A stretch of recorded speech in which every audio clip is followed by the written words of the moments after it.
Et salut tout le monde, j'espère que vous allez bien. Donc, chose promise, chose due, je vais tester 6 pots différents sur le même terrain, la même journée, afin d'avoir le meilleur comparatif possible.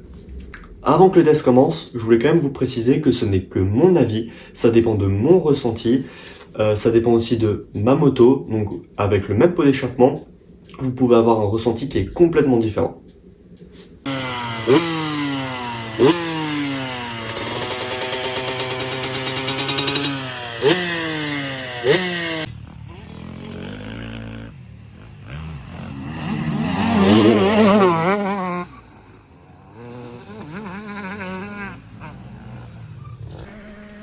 Le premier pot testé, c'est le pot d'origine. Je vais pas mettre de notes dessus, je vais pas m'étaler dessus, ça sert à pas grand chose.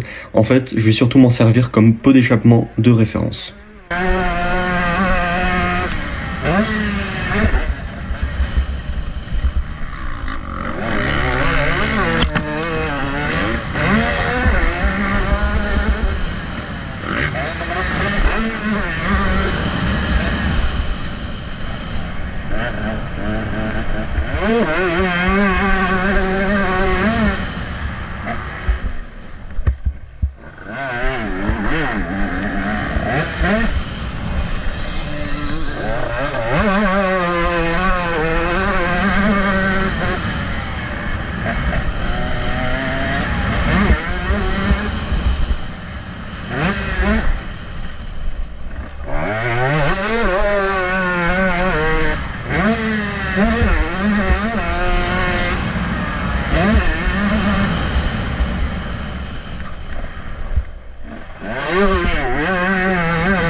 Le deuxième pot d'échappement testé, ça va être le Pro Circuit. Donc pour la sonorité, j'ai donné une note de 3,5 sur 5. La puissance, une note de 3 sur 5. Et le visuel, une note de 1,5 sur 5. On a été un peu méchant, mais j'ai pas beaucoup apprécié le visuel. Donc, comment fonctionne le Pro Circuit ? Bien sûr, ce n'est que mon avis. Vous pouvez avoir un avis complètement différent selon votre moto. Mais pour moi, le Pro Circuit, c'est un pot d'échappement qui marche principalement en haut. C'est-à-dire qu'en bas, ma moto avait pas mal de trous, mais en haut, par contre, c'est vrai que ça marchait plutôt pas mal. Pour comparer le Pro Circuit avec l'Origine, je pourrais dire que l'Origine, ça fait une moto qui marche nulle part bien, mais nulle part pas bien. Le Pro Circuit fait une moto qui marche pas super bien en bas, mais par contre bien en haut.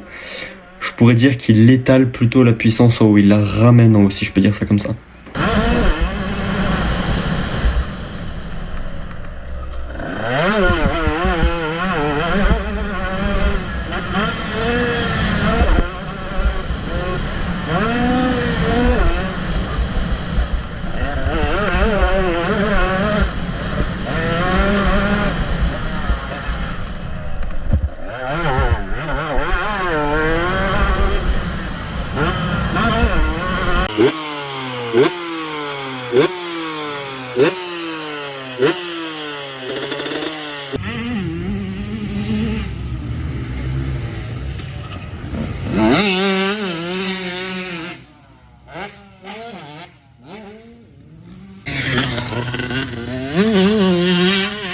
Le troisième pot testé, ça va être le PPS. Donc pour la sonorité, j'ai donné la note de 4. 4 parce que j'ai beaucoup aimé le bruit du PPS, mais malheureusement, il fait quand même un petit peu de bruit. Pour les contrôles techniques, c'est un peu compliqué, même si on change la laine. Pour la puissance, j'ai donné la note de 4,5. Je trouve qu'il est vraiment plein partout. Il marche en bas, au milieu et en haut. Donc vraiment pas mal. Et pour le visuel, j'ai de la note de 4 parce que j'adore le petit côté racing, c'est-à-dire soudé à la main. Donc voilà, j'ai vraiment bien aimé ce pot-là.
Le quatrième pot testé, j'ai testé le AirTrax.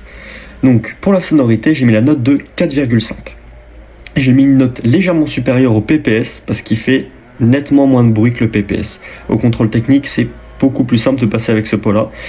Mais le bruit reste tout de même vachement agréable à l'oreille. Pour la puissance, j'ai mis une note de 4,75, donc 0,25 de plus que le PPS, parce que je l'ai trouvé légèrement plus linéaire. C'est-à-dire que le PPS était vachement linéaire, mais il avait plus tendance à mettre des à-coups, alors que le AirTrax, c'était vraiment une courbe pleine et pleine partout. Et j'ai vraiment bien aimé. Pour le visuel, une note de 4,5. Pourquoi 4,5 ? Parce que j'adore le côté racing du pot d'échappement, c'est-à-dire le fait qu'il soit soudé à la main, mais aussi la belle cartouche noire de la sortie. Donc comme je dis, c'est un pot qui est complet partout, avec de la puissance en bas, au milieu régime et en haut, et qui est super linéaire.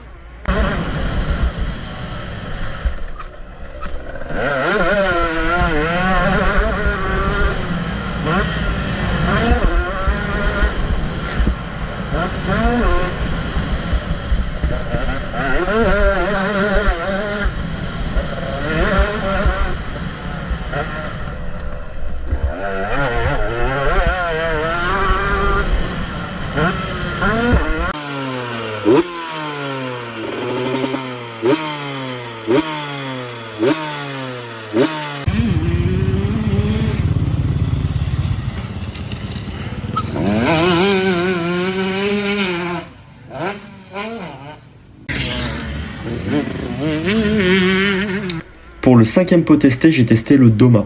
Donc la sonorité, j'ai de la note de 4. La sonorité est vraiment agréable, j'aime beaucoup. Pour la puissance, j'ai donné la note de 4.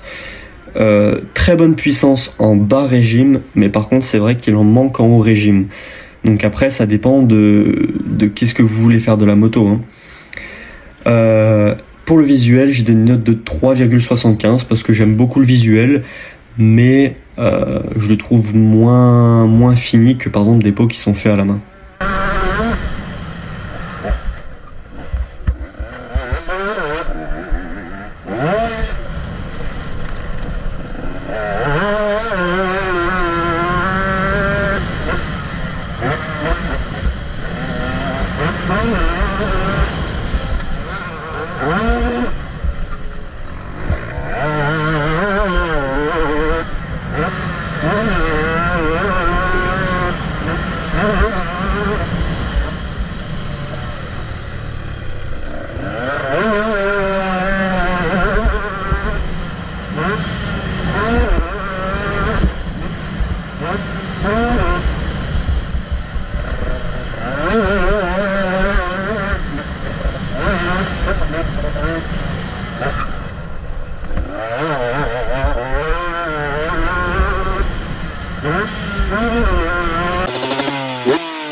Pour le 6e pot testé, j'ai testé le AGS.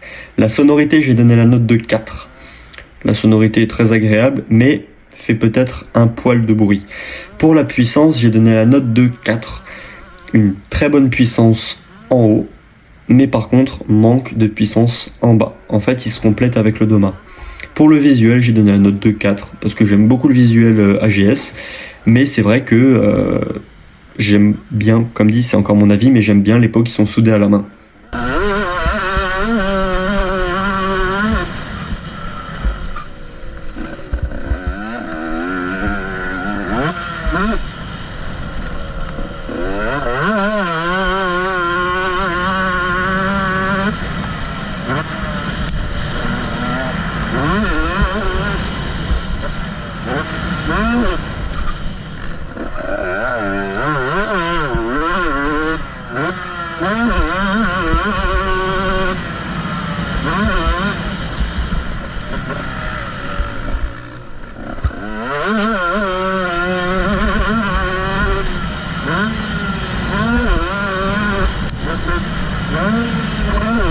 Donc avant de passer à la conclusion, je vais rapidement vous lire l'avis de mon père, car c'est lui qui a monté les pots d'échappement, c'est lui qui fait la mécanique sur la moto. Donc en termes de montage, on peut dire que toutes les lignes se valent, hors la ligne PPS et AirTrax qui nécessite un cylindre bloc au niveau supérieur du collecteur. Mais rien de bien gênant dans le principe. Au niveau résistance aux impacts, classe Execo Origin, Pro Circuit et AirTrax. En deuxième position, Execo AGS et Doma, et pour finir avec le PPS qui est plus fragile. Concernant la résistance à la corrosion, je suis étonné par le fait que le AirTrax ne rouille pas. Pas besoin de stresser pour le sécher après le lavage, il gardera sa couleur d'origine. Donc pour conclure, mon pot préféré, mon petit coup de cœur, ça va être le pot AirTrax. Je trouve que c'est le pot le plus complet, c'est-à-dire que, comme je vous ai dit tout à l'heure, la moto elle marche en bas, elle marche au milieu, elle marche en haut, sans trou, c'est super linéaire, donc pour moi ça a vraiment été mon coup de cœur. En plus, il fait un super bruit, le style il est top, donc voilà. Si jamais ça vous intéresse, je peux faire un test complet sur le pot AirTrax pour vraiment se concentrer sur les caractéristiques, sur un autre terrain, vraiment une vidéo complète. Donc en tout cas, j'espère que la vidéo vous a plu. Si jamais elle vous a plu, n'hésitez pas à lâcher un petit pouce bleu, à vous abonner si c'est pas déjà fait, et moi je vous dis à bientôt.